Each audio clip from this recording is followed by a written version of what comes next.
Salutations, respected viewers. This is George from Ireland. So here I am in Moscow, and behind me you can see the building where Mikhayil Kalinin lived. Over my shoulder on this side, at ground floor level, there's a dark brown plaque there in the middle to Mikhayil Kalinin. Now, I couldn't film from the other side because it would just be too noisy around there, and you wouldn't get a view of the building. So this is where he resided.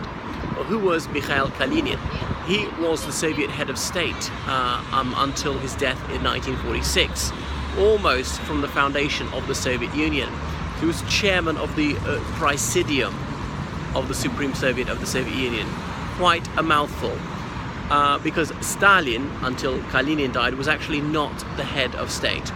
The Soviet Union didn't have a president until its last year, and that was Gorbachev. From Stalin's time onward, the Supremo was the General Secretary.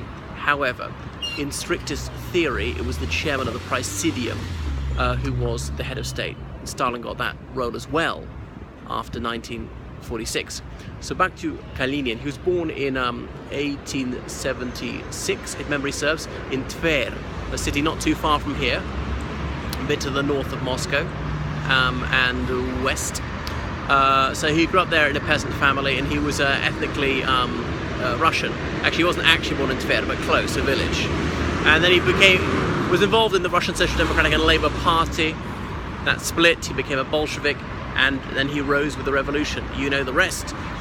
Day one member of the Politburo. He was a non-entity, the sort of person who Stalin found to be unthreatening. And then when the Great Purge started in the 30s, people came to Kalinin thinking that he would be able to have them reprieved. But he seldom intervened, and when he did, it almost never worked. His own wife was purged, sent to the Gulag, although she was released just after her husband's death.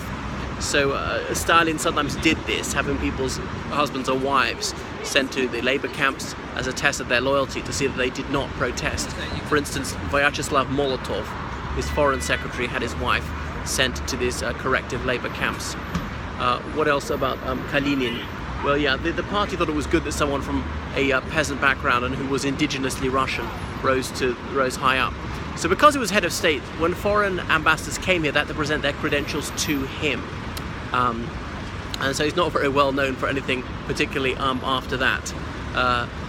Trotsky said that Stalin was mediocrity incarnate, which may speak to the vanity of Trotsky. But I think he actually underestimated Stalin, somewhat as an orator, but more as a writer. Whatever else you think about Stalin, he was a man of exceptional intellectual gifts. So that is Kalinin, and when he died, he was interred at the Kremlin Wall necropolis. That's the Valhalla of the Soviet Union. So he's a largely forgotten historical figure. And as you can see, I don't think he occupied the whole building. It's just opposite the Kremlin. Shows that he did not live in palatial style. Stalin lived in an amusement palace in this part of the Kremlin. I was going to say, so you're looking at the Trinity Tower, and just there, well, you can't really see it, somewhat obscured, where he would have lived. In between that Trinity Tower, over the wall, and in between the big start of this manege, this faux ancient Greek building, which is in the foreground, much in the background. Alright, I'll switch it off now.